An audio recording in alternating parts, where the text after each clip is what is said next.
inunda todo. No se limpia la calle cuando la lluvia llega, entonces inunda todo. Eso fue lo que pasó con Carolina. Pero en el caso de Carolina, miren, yo tenía Carolina emite, publica en Instagram, dice Carolina, activamos el Comité de Prevención, Mitigación y Respuesta ante Desastres del Distrito Nacional y estamos en sesión permanente. Estaremos con el COE, coordinando las demás instituciones del gobierno central las próximas acciones para volver lo más pronto posible. Eso lo hizo ella después que estaba la inundación ya en Santo Domingo. Sí, eso lo hizo ella en medio de la inundación. Entonces, si usted se encuentra, miren lo que le publica a la gente a Carolina. Uno le pone, estamos hartos, se van. Otro dice, los comités de prevención se activan antes de que pasen las cosas. Otro dice, no hay un filtrante en la ciudad capital que esté funcionando, todos estaban tapados. Con el corazón de la boca, mi hijo salió a las 6 a trabajar y no hay forma de que pueda llegar. Ahora, ¿qué se puede hacer? Bueno, a decirle a alguno, a ver.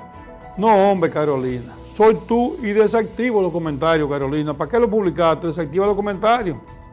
Otro le pone de prevención de que, bueno, lo que le quiero decir es que ahí hay 448 comentarios. Oigan bien, es en la cuenta de Instagram de Carolina. No es que en Diario Libre, ni es en el ITIN. Es en su propia cuenta donde la gente le está respondiendo. Así no. Yo pienso que el presidente deberá hacer algún curso de actualización, no política, sino gerencial. Para los alcaldes municipales, porque yo creo que en la prevención está cómo economizarle al país miles de millones de pesos. ¿Ustedes se imaginan los daños que hay en esa capital? Eso tiene que ser calculado en miles de millones de pesos. Ustedes vieron que eso fue un solo video. Y en eso en las redes hay cientos de videos con todo inundado. Presidente, un curso sobre actualización de gerencia municipal para ver si estos funcionarios se ponen a hacer lo que tienen que hacer. Porque en lo que se averigua el caso, ellos cobran religiosamente todos los meses. Tenemos una llamada, adelante, vamos a oír esta llamada. Sí, sí es bueno, mi hermano Pedro Guzmán. Pedro Tavares Guzmán. Carlos Cota Lama. Miembro fundador del MOMOMO, Movimiento de la Moralidad Mocana, de aquellos años. Eso es lo que hacía falta, que gente como tú se incorporaran de nuevo a la televisión, a los medios de comunicación, para defender, como siempre lo hemos hecho, a la gran colectividad, sí, de manera imparcial, sin politiquería, sino diciendo siempre la verdad. Yuyi, te felicito, hablé el sábado pasado también en tu programa, que estaba Luis Tavera, vaticinó el triunfo de Lula da Silva. Carlito, ¿me permite una pregunta a ti, RB? No, dime. Alguna gente me preguntó la semana pasada tu condición de cuando tú hablaste en favor de Leonel Fernández, que si es que tú eres de parte de esa vocería del expresidente Leonel Fernández o si eso es una decisión tuya de manera personal. No, Leonel Fernández tiene sus voceros aquí, ya hace tiempo, y han hecho un grupo de reformistas que ahora son leonelitas y son voceros. Yo no tengo vocería ni nada, yo soy amigo del presidente Leonel Fernández, como soy amigo del presidente Danilo Medina, como soy amigo del presidente Luis Abinader, que tuve el honor de compartir con él y con don Andrés, y ellos saben dónde, en Santo Domingo. Tengo el honor de compartir también con el presidente Hipólito Mejía. O sea, yo soy una gente que lo que me interesa es el bienestar del pueblo dominicano. A mí no me interesa cargo público, no me interesa todas estas cuestiones que andan los trepadores buscando, porque ya uno ha quemado toda esa etapa y al final de cuentas uno aterriza y sabe que todo se queda y que lo que nos están esperando es como 10 millones o 15 de gusanos allí en un cementerio para comernos. Y eso, si uno llega sano, si uno llega tragueado, a lo mejor lo duran 2 o 3 días más para darle un chance. Pero lo importante, Yuyi, es que gente como tú, realmente gente como tú, comunicadores como tú, que han sido siempre gente objetiva, gente seria, gente sana, que luchan por el bienestar del país, que sigamos apareciendo personas así.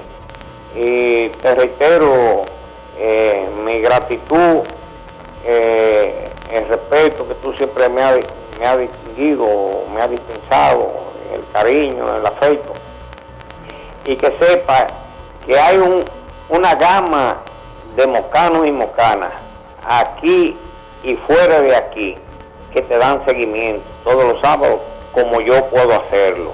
Yo acabo de llegar a la finca y lo primero que fui, el canal 3, déjame ver a Yuyi. Gracias, Catalán. Así, para adelante, hermano. Bendiciones. Gracias. Cuídense. Miren, gracias, Carlito. Tratamos de hacer una comunicación lo más imparcial posible. No es tan fácil hacerla muy imparcial, porque uno se molesta y otro no. Total, como diría un amigo televidente, tratamos de hacer lo mejor que se pueda en favor del país. A veces eso implica que alguna gente no se sienta bien.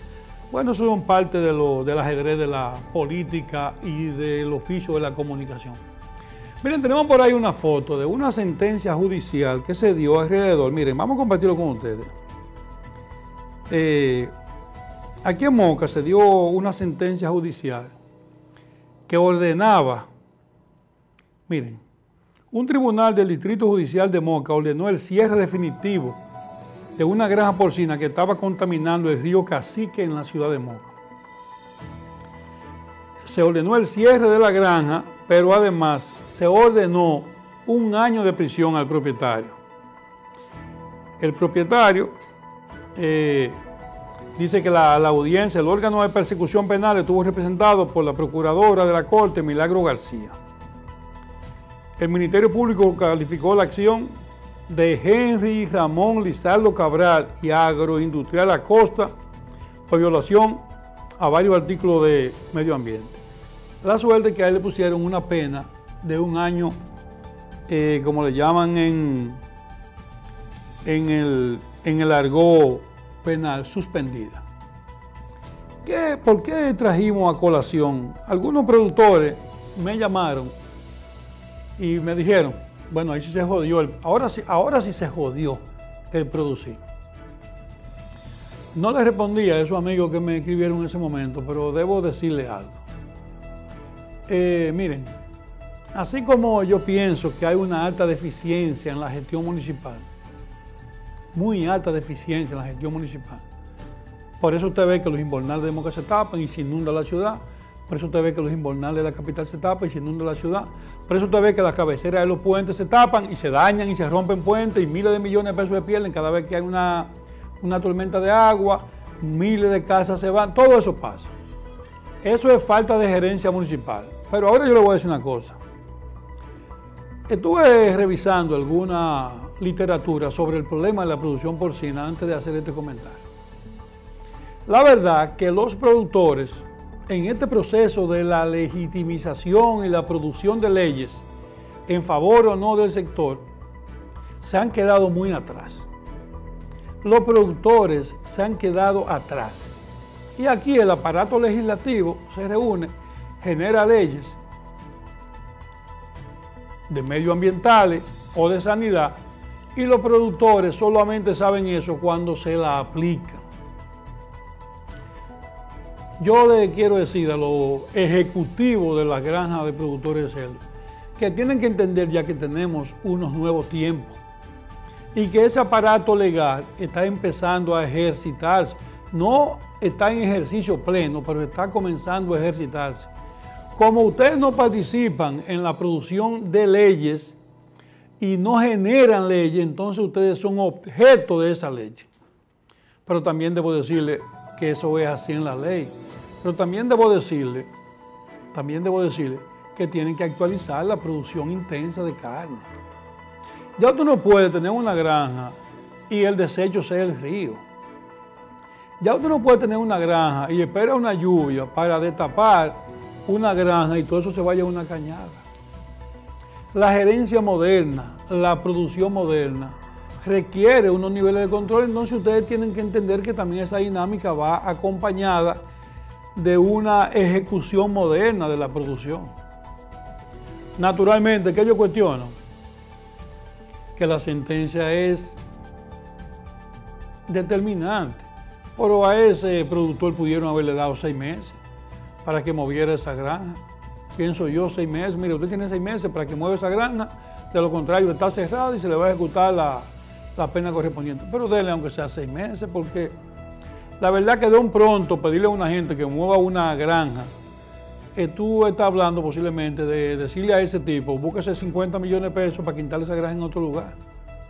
Entonces como que las sentencias a veces son muy legistas y como que no amparan al productor. Siento que esa decisión judicial fue sumamente contundente.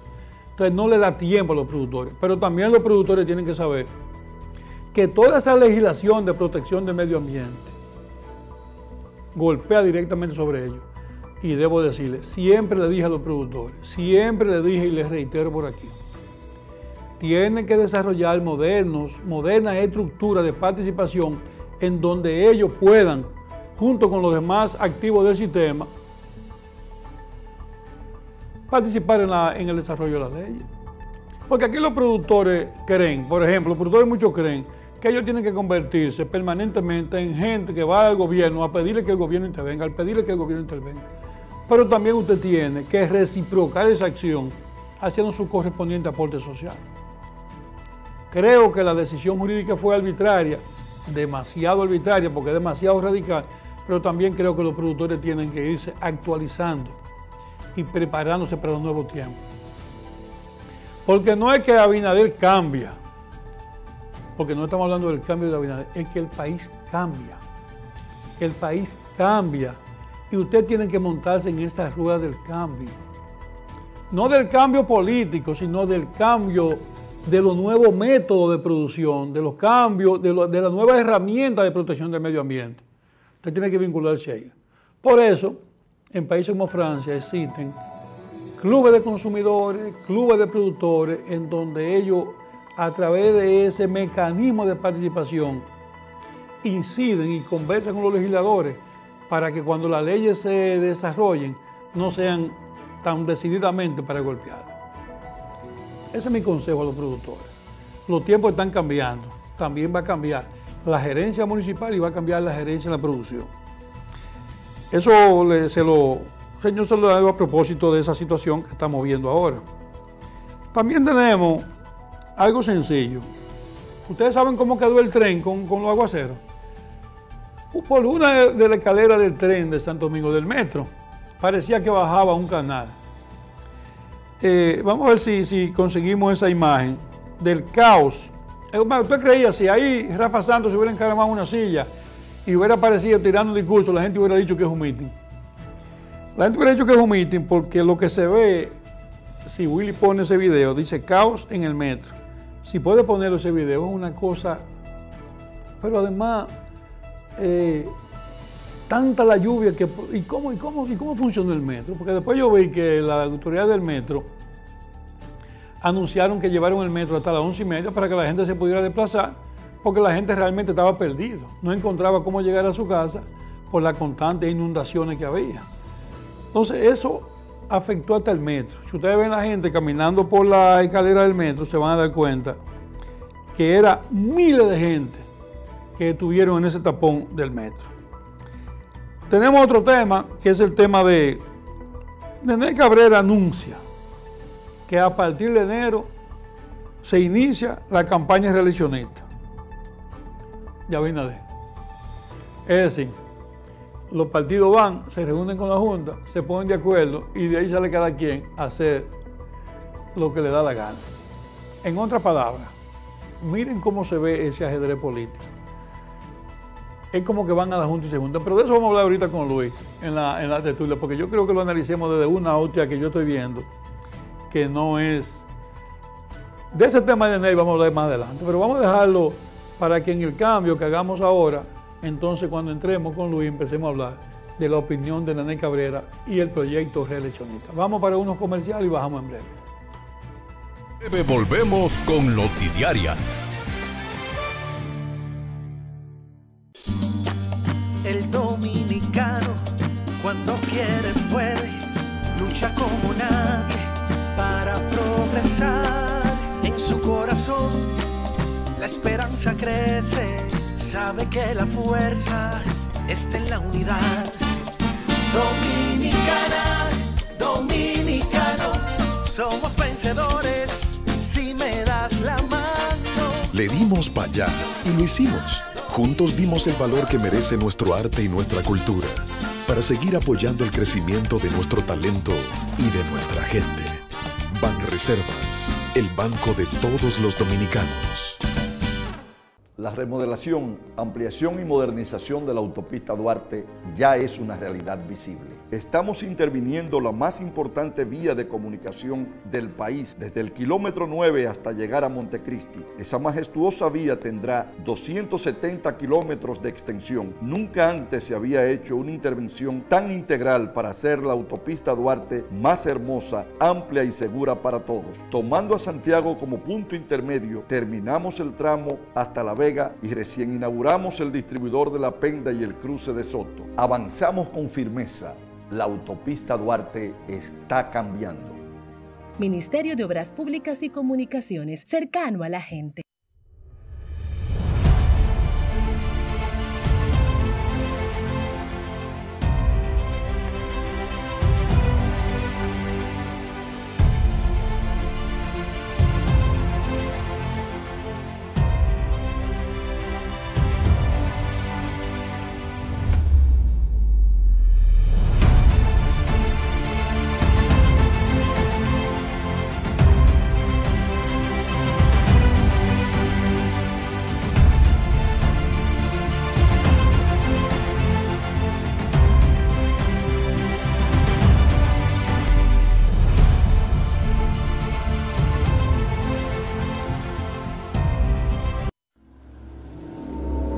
Como una fuerza de la naturaleza, el alcohol empieza a destruir nuestro mundo. Nos rodea el caos. Manejamos borrachos, destruimos relaciones, faltamos a la escuela, faltamos al trabajo, no cumplimos las promesas, perdemos el control de nuestras vidas. Nos sentimos atrapados en lo peor de la tormenta. Pero la tormenta puede terminar. Alcohólicos Anónimos, podemos ayudar. Seguimos con Pedro Guzmán, Notidiarias, la revista más completa del fin de semana. Bueno, señores, miren, estuvimos así comentando nosotros entre unos y otros, pero vamos a dejar que sea el defensor del gobierno que lo plantee. Él está analizando aquí esa situación y tiene buenos argumentos. Luis tiene un argumento que yo creo que le caen bien, pero vamos a dejar que Luis lo analice. No soy vocero del gobierno, eso es lo primero, realmente. Lo que yo estoy diciendo con relación al tema de la lluvia ayer, que fue una situación difícil en la capital dominicana. Es decir, ahí se... Bueno, estamos analizando la situación de las lluvias, ¿verdad? Y su impacto en la sociedad y sobre todo en Santo Domingo. Sí, la verdad, lo cierto es que ayer en Santo Domingo, en la tarde, prácticamente se convirtió en una ciudad bastante intransitable, traumática. Eso era para que la gente se volviera o tuviera una patología en términos de psicosis, de locura, porque hubo un desbordamiento de lo que fue el agua. Sin embargo, hay que hacer varias cosas. Porque recuerden que ese desastre que ocurrió, nadie quiere que ocurra. Eso es lo primero. O sea, estamos hablando de que eso se convirtió en una emergencia. Emergencia porque aun cuando los organismos meteorológicos advirtieron, yo lo vi, Meteorología advirtió que iba a caer mucha lluvia, pero ni yo ni la gente jamás imaginaron que el volumen de agua que cayó sobre la ciudad, sobre todo la parte metropolitana de Santo Domingo, o sea, el centro urbano, estamos hablando de la Lincoln, de la Churchill, estamos hablando de Piantini, estamos hablando de Naco, estamos hablando del Millón, o sea, la clase media, que es la que genera opinión a nivel en las redes sociales, eso fue un desastre. Y obviamente yo digo que la situación de emergencia que se presentó, y como nosotros estamos en un tiempo de política, pues evidentemente algunos sectores, no todos, se encaramaron sobre la base de la precariedad y del desorden en que está la ciudad de Santo Domingo, y entonces politizaron en alguna parte la situación. Yo recuerdo que en Nueva York, no hace mucho, el agua hasta en el metro se metió allá en Nueva York. Sí, lo que pasa es que en el caso de Estados Unidos, cuando hay anuncios de tormenta, inmediatamente los sistemas se activan y prevén algunas cosas. No todas las cosas, porque no es que se prevén todas las cosas, pero por ejemplo los invernales se limpian, porque tú tienes que tratar de que fluya. Se le tira los camiones de sal. Lo primero que se almacena mucha sal para la nieve. Vamos a esperar para bien de los capitaleños. No, lo que pasa es que aquí ahora se da el fenómeno que hemos hablado siempre, que aquí la crisis tiene que resolver el presidente. Sí. Pero el presidente no tiene que ponerse a joder con invernales. Bueno, lo cierto es que al final tiene que salir Abinader como el Chapulín Colorado. Al margen de eso, que es una realidad lo que tú dices, vamos a esperar, porque de lo que se trata es resolver el problema. Ahora que estábamos hablando, ¿tú te acuerdas por qué a David Collado no se le generó una inundación? Bueno, lo primero fue que el volumen de agua en un día que cayó en la ciudad de Santo Domingo hace 40 años que no caía. Sí, no, lo que pasa era también que porque hay que analizarlo todo. Sí, pero la avenida del Malecón siempre se inundaba la vida entera, hasta que David Collado fue síndico de la capital. Qué curiosidad. Desde que David Collado fue síndico de la capital, jamás el Malecón se llegó a inundar. Pero el Malecón no se pasaba con cualquier llovina, porque la capital se inclina hacia el Malecón, hacia el Washington. Sin embargo, eso nunca pasó. ¿Por qué no pasó? Porque David Collado tenía una estructura de respaldo y de personal con atención fundamental en los invernales. Porque cuando los invernales se tapan, viene la inundación. Ese apoyo se lo daba el gobierno de Danilo Medina a través de Gonzalo Castillo. Yo pienso que el presidente va a anunciar ahora varias brigadas por vía de obra pública para ese sistema. Pero eso no tiene que ser no tiene que ser que ahora se sienten ellos a reclamarle al presidente, que eso es lo que van a hacer. Bueno, ojalá el presidente, lo primero que el presidente tiene que tomar una decisión. Una decisión implica erogación de dinero. De manera que lo más importante en estos momentos es la voluntad y la decisión del gobierno de ayudar a resolver un problema que de continuar esa lógica en la capital se va a volver invivible. Y ella que de por sí está invivible. Sí, exactamente. O sea, normal. Normal es invivible en condiciones especiales. Sí, pero ahí reitero lo que yo te digo. Es decir, lo correcto hubiera sido que anticipadamente el ayuntamiento y el presidente, mire, frente a tormenta y catástrofe. Es que este país no tiene ese tipo de precaución en ningún área. No. Bueno, pero yo planteo que el presidente desarrolle, porque al final de cuentas todo le cae al presidente. Al final de cuentas es el presidente que tiene que resolver todo eso. No este presidente, todos los presidentes. Entonces lo correcto es que el presidente desarrolle alguna jornada de capacitación para convertir los incumbentes municipales, convertirlos en ejecutivos municipales.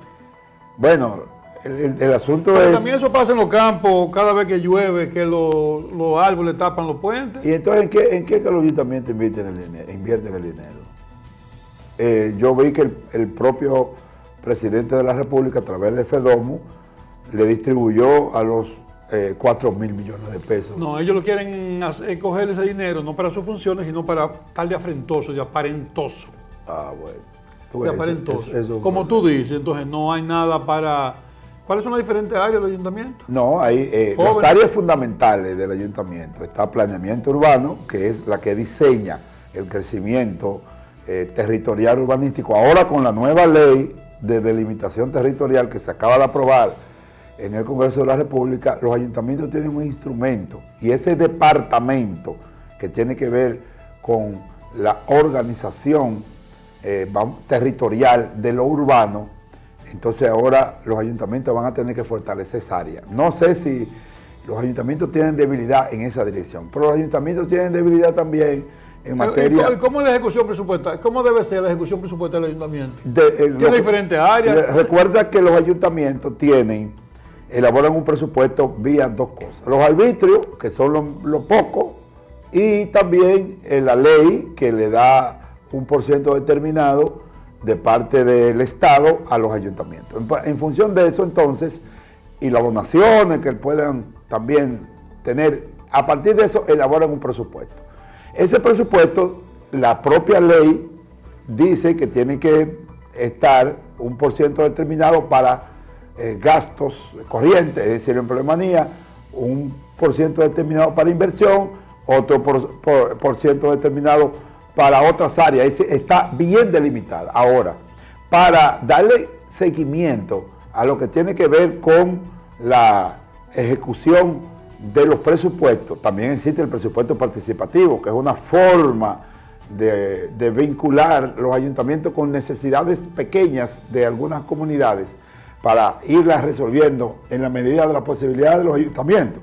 Pero lo que te quiero decir es que el seguimiento que se le debe dar a la ejecución presupuestaria de los ayuntamientos, no solamente está la Contraloría General de la República como organismo rector estatal para ese tipo de cosas, sino también que la propia Federación de Municipios, la FEDOMO, le da seguimiento, e incluso hay muchísimas leyes en materia de control. Leyes hay muchas.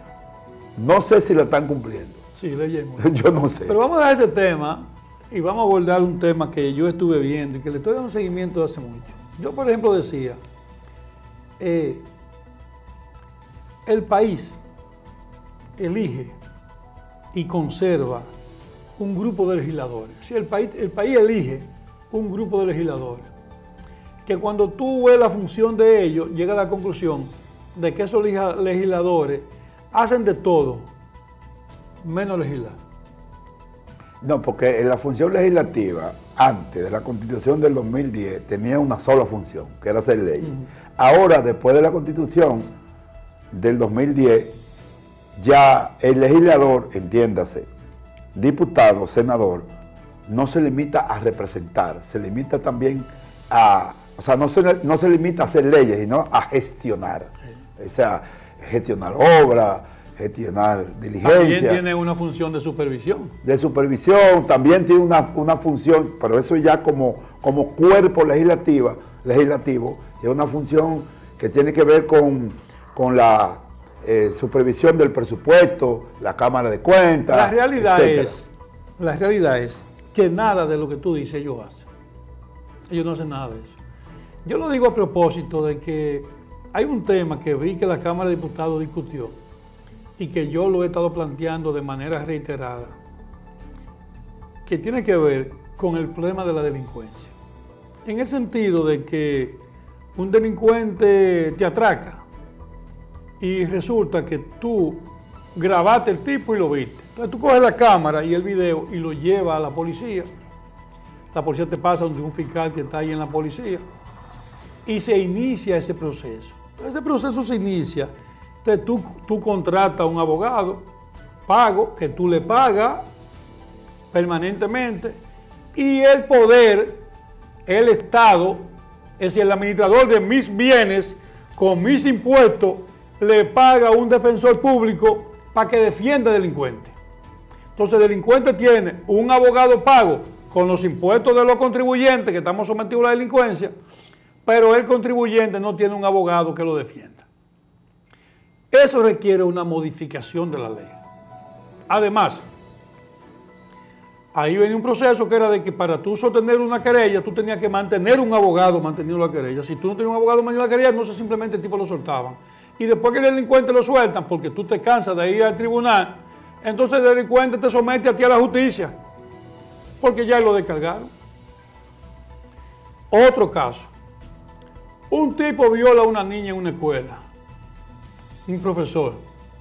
Ese profesor, en el discurrir del tiempo del juicio, dura 5 meses preso, después lo sueltan, sigue el juicio. Al final la familia dice, bueno, ya el daño está hecho. El profesor le regala 500,000 pesos a la familia y la familia abandona el caso. El profesor sale descargado. El profesor va al ministerio a que lo repongan, porque ya le dieron una sentencia de cargo. Entonces él tiene derecho a ir al ministerio a que lo repongan en su puesto. Si yo soy un violador, pero el sistema no pudo probármelo y castigarme por ese concepto, entonces yo requiero que respete mi derecho. Entonces yo le digo a Carlos Alberto, al senador, a Carlos Gómez, ¿cuáles son los otros diputados de Moca? Bueno, está Jeffrey, Está Jeffrey, que es uno de los que más se mueve. De los que más se mueve en Moca, y el otro es... Son 4, está Carlos García también. Carlos García y el del PRM, el que era chuchero. Sí, el comerciante. Bueno, ellos debieran reunirse en Moca y con el apoyo de Carlos Salcedo y de algunos de los mejores juristas, presentar una propuesta, ahora que se está hablando de modificar el Código Penal, ellos pudieran en nombre de Moca, y voy a llamar la atención de Carlos Gómez, porque yo pienso que es el que debiera abanderar esa idea.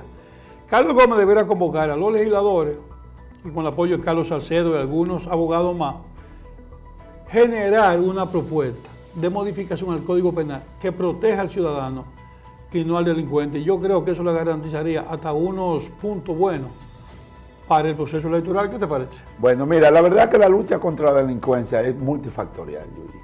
Es decir, cuando hablamos de multifactorial significa que en ello, en la lucha, convergen diversos actores. Es decir, el Estado como tal, pero a través de diversos actores. Si uno de los actores involucrados en la lucha contra la delincuencia falló el sistema. Por ejemplo, si la justicia no se imparte o no se administra de manera adecuada, falla el sistema. Pero no fallaron los actores, falló el sistema como tal. El tema de los delincuentes que lo sueltan, que tienen un defensor público, lo que pasa es que en la Constitución Dominicana, lo primero es que te dice que la persona es inocente hasta que no haya una sentencia de las cosas irrevocablemente juzgadas. Es decir, usted es un supuesto delincuente y no se puede tratar a una persona que imputada en un caso como si fuera de hecho algo, o sea, un imputado no es lo mismo a un condenado. Por eso es que en la República Dominicana, dentro de lo que es el sistema carcelario, en los dos modelos, el viejo y el nuevo modelo, existen alrededor de unos 19.000 presos, de los cuales 16.000 son preventivos. Es decir, no tienen sentencia. Están presos ahí y todavía el sistema de justicia, que es lento en la administración y en la impartición de justicia, no aquí, en todas partes del mundo, entonces lo tiene ahí preso de manera preventiva.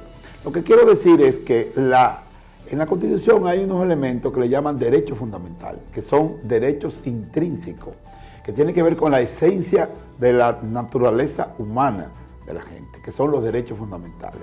Entonces esos derechos fundamentales en el marco de la Constitución, si se quiere estar en lo que es un Estado democrático, como es la República Dominicana, democrático, social y de derecho, entonces usted tiene que respetarle esa prerrogativa al ciudadano. No importa que el ciudadano, la gente lo señalice o se le indique que pudo haber cometido, hasta que no hay una sentencia, no se puede decir que definitivamente que esa persona es tal cual. Pero eso es lo que tiene que ver con la justicia, pero lo que tiene que ver con la policía también. Resulta que ahí todo el mundo sabe, toda la ciudadanía sabe, que hay una serie de medianía dentro de la policía, que a veces uno no sabe cuál es el delincuente y cuál es la autoridad. Porque hay un hilo muy fino en las actuaciones del delincuente con algunos policías, no todos los policías. Por eso es la necesidad que tiene el gobierno actual, el Ejecutivo, tiene la voluntad política pública de hacer una reforma policial, porque la policía tal cual como está concebida actualmente y como ha estado concebida, no está apta para asumir el rol protagónico que demanda el tema de la lucha contra la delincuencia, porque a veces se asocia con los delincuentes y a veces también no solamente se asocia, sino que no es prácticamente eficiente en esa lucha. Entonces, por un lado, pero por el otro lado también está la sociedad. Es decir, para que prospere la lucha contra la delincuencia, hay que involucrar a la sociedad. Por eso es que el mecanismo de definición de políticas públicas de parte del Estado, lo primero es que tiene que contemplar a la ciudadanía, porque si la ciudadanía no se integra a luchar contra la delincuencia, todo proyecto, toda voluntad política que se pueda tener para eficientizar la lucha contra la delincuencia va a fracasar. Bueno, señores, miren, tenemos que ir soltando algunos temas, pero también tenemos que cumplir con los comerciales, dolorosamente. A ver si subimos con unos comerciales y bajamos para el último segmento de su programa noticiarias.com. En breve volvemos con Noticiarias.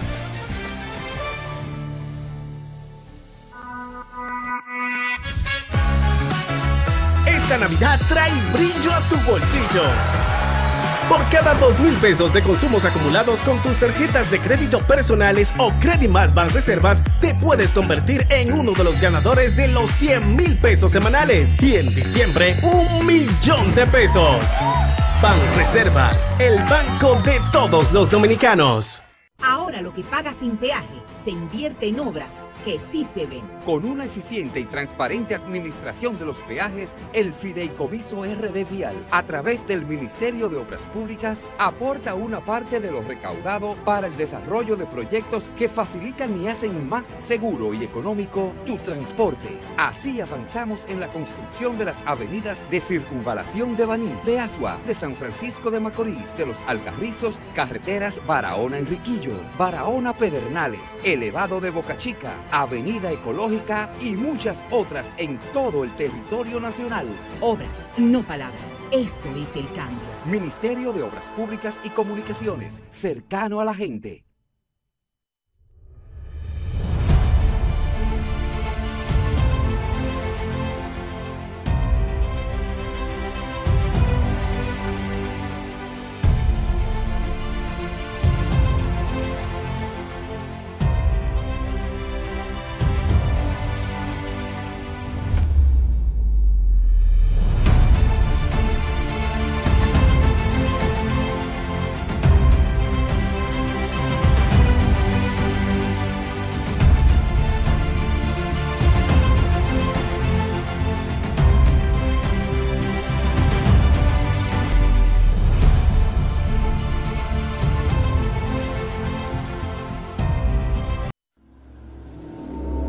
Como una fuerza de la naturaleza, el alcohol empieza a destruir nuestro mundo. Nos rodea el caos.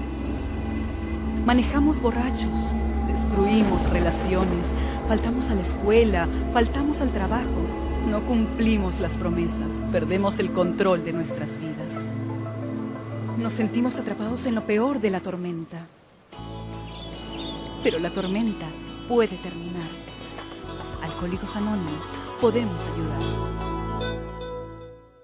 Seguimos con Pedro Guzmán, Notidiarias, la revista más completa del fin de semana. Bueno, yo pienso que la situación de caos, como dicen los estudiosos, la situación que hizo colapsar a la capital y ayer tiene al presidente hoy, hoy hay una reunión en el Palacio, sí, donde se están estudiando las diferentes respuestas frente a un hecho que, como decía Luis, no ocasiona el presidente, pero a él le toca resolverlo. Yo pienso que aquí se da una situación un poquito, mira, aquí ha habido pocos casos que tienen que ver. Aquí entró un ciclón por la zona de Higüey y en turismo se tomaron algunos ajustes preventivos y eso pasó en un par de días. Sí, ese muchacho de turismo está haciendo el trabajo en esa dirección. Por cierto, una información, ayer salió una información que antes de ayer David Collado hizo una reunión con 40 legisladores y con muchísimos funcionarios y hablaron de política. Bueno, yo pienso que él deberá ponerse así en su turno correspondiente, ¿sabes? Porque no es tan fácil, pero en su turno.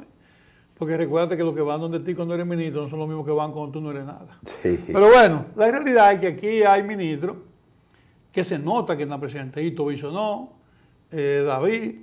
El mismo director de aduanas. El director San Lobatón. Sin embargo, eso no ocurre con muchos otros funcionarios, que es como si de un lado estuvieran jalando hacia arriba y de otro lado jalando hacia abajo. Y en ese sentido, entonces el presidente baila, tratando de lograr de alguna manera, con éxito, conducir al país. Y eso de manera sencilla hace como que el presidente a veces aparenta solo. El presidente a veces aparenta solo. Tú tenías una teoría de por qué el presidente aparenta solo, en el sentido de que parecería ser que todos estos procesos y combinaciones y dificultades hacen que el presidente tenga que aparecer como que está solo. Sí, lo que pasa es que hay evidentemente una voluntad política expresa de parte del presidente de la República en torno a problemas puntuales de reclamo, exigencias, reivindicaciones de la sociedad. Y entonces, para los fines de ejecución, como que la intensidad con que el presidente expresa su voluntad política, como que no se refleja en lo que tienen que operativizar esa voluntad la del decisión presidente. del presidente. Entonces hay una sincronía entre lo que dice el presidente y lo que se ejecuta. Y eso en parte tiene que ver, primero, por lo que algunos funcionarios no están a tono con la voluntad política del presidente y entonces retrasan trabajo y ocasionan, al propio gobierno le ocasionan problemas. Por ejemplo, aquí, con el asunto de Guausí. Eso es un problema que se debió resolver hace muchísimo tiempo. Pero no solamente es aquí. Que se debió de prevenir. Sí, debió resolver. Si tú vas a cerrar una arteria importante, tú tienes que saber por dónde tú vas a desahogar a la gente. Y no espera que la gente reaccione. Y como es natural, como la gente reacciona, la oposición políticamente usa eso y lo politiza. Y parecería ser que el único que Jesús, es verdad que parecería ser que el único que está pendiente del gobierno es Andrés, entonces. Sí, que hay un problema en Guausí y hay que esperar que Andrés se meta en el problema. Sí. Eso es fácil, entonces, como dice Luis, toda esa gente que está en el gobierno. Bueno, ese es un tema. Esa inoperatividad gubernamental. Y los funcionarios a veces también, porque hay que decir la verdad, que conocen... Es decir, que si aquí una comunidad tiene un problema de agua, por ejemplo, Macotibio, que no llega agua, hay que esperar que Andrés llame al director de Coramoca. Bueno, lo que pasa es, a veces... Cuando en Coramoca no se da, recuérdate, en Coramoca hay unas reacciones rápidas al problema. Recuérdate algo, Yuyi. Creo que ahí Sandy hace el trabajo. Recuérdate algo, Yuyi, que cada vez que una comunidad plantea algo, es porque acumuló durante muchísimo tiempo insatisfacciones, porque no se resolvió. Entonces, para resolver ese problema, no solamente se agrava en el tiempo, un problema mínimo, sino también que con dinero, con recursos. Pero también tú tienes que entender que no es con palabras. El PRM en la oposición agitó todas esas comunidades. Sí, eso lo hacen todos los partidos. No, pero no es que todos los partidos. Eso lo hacen todos los partidos. El PRM en la oposición agitó esa demanda, entonces la gente llega y lógicamente... Igual que el PLD ahora, igual que la Fuerza del Pueblo ahora. Te estoy hablando de que como el PRM agitó esa demanda, entonces la gente entiende que llegaron la gente con la que ellos compartían esa demanda. Entonces entienden que hay que resolverle. Correcto. Igual pasa cuando lo hace cualquier partido, pero en el caso de ahora entonces se le montan, se le suman 300 demandas. Porque por eso, hay primera lección de eso. Cuando tú estás en la oposición, no puedes ser... No te pongas a meter embuste. No, que no puedes ser extremista. Sí. Resulta que el PRM en la oposición planteó muchísimas cosas. Cuando llegó al gobierno, vio la realidad y se dio cuenta de que el discurso un tanto agresivo que se tenía en la oposición, en función de las disponibilidades del poder y de la solución que implica esas disponibilidades, no eran tan holgada como ellos creían, y en algunos casos han tenido hasta que cambiar de posición. Sí. Vamos a hablar de otro tema, Luis, vamos a cambiar el tema, porque no hemos hablado del tema político y de la situación de los precandidatos. Esta mañana decía un entrevistado que los números han ido variando. Naturalmente él decía que él entendía que el PRM estaba por un 45, Luis Abinader. Él medio leonelita, entonces le atribuía a Leonel cerca de un 32. Y le decía que en el caso de Abel está por verse porque es un proyecto que ha surgido nuevo y que está en crecimiento. Bueno, la verdad es que con la situación que se dio alrededor del PLD, positiva para el PLD, adquirió un nuevo auge. Hay que ver si la candidatura de Abel prende, porque una cosa son las intenciones y otra cosa es la realidad. La candidatura... Ahora tiene Abel que lidiar con toda esa estructura. Armar, y creo que, por lo menos lo que uno ve públicamente, está tratando de armar un buen equipo. Ya eligió su jefe de campaña, eligió las comisiones técnicas, el jefe de gabinete, etcétera. Todos jóvenes, por cierto. Entonces, Abel tiene que saber. Los nuevos son jóvenes, pero Francisco Javier es un... No, esos jóvenes, estoy hablando de lo que puso, no como vocero. Miren, hay que ver una cosa. La realidad es que Abel es el último en llegar de los candidatos no oficiales, porque nosotros vivimos una especie de país surrealista con relación a las candidaturas. Aquí no hay fuimos a la Junta, le aprobamos todo con la Junta Pido y salimos de ahí y hicimos lo contrario. O sea, aquí no hay candidaturas oficiales, pero todo el mundo sabe cuáles son los candidatos de cada partido. Un surrealismo político de este país. Se pueden hacer encuestas ya. No, y se hacen encuestas. Incluso vivimos en un país tan surrealista que hoy, faltando casi 2 años para las elecciones, sin todavía materializarse los elementos que van a definir quién va a ganar en el 24, hoy en día ya estamos diciendo que va a ganar. Es una cosa impresionante. Pero bueno, esa es la política criolla. Lo que te quiero decir es que Abel tiene que entender que competitivamente está en una posición desigual, porque comenzó último. O sea, Leonel le lleva la milla, Luis Abinader le lleva la milla, y él está en un buen momento para entrar en ese mercado y para competir, porque tiene una precedencia, es decir, el mecanismo mediante el cual a él se le eligió es un mecanismo altamente democrático, único, y él puede subirse en esa ola legitimadora para potencializar una candidatura. Ahora hay que ver cómo él la va a potencializar. De ese tema vamos a hablar la semana que viene. ¿Ya terminamos? Entonces termina rápido. ¿Y qué es lo que pasa? Porque, sin embargo, yo quiero que Willy, ya al final, gracias por sus atenciones, pero Willy lo deje con un videíto que pusimos sobre por qué las abejas no vuelan de noche. Y con ese videíto ilustrativo y creativo, entonces nos despedimos hasta la próxima semana para seguir hablando de la situación de Abel, Leonel y el presidente Abinader. Todo él. Gracias por su colaboración.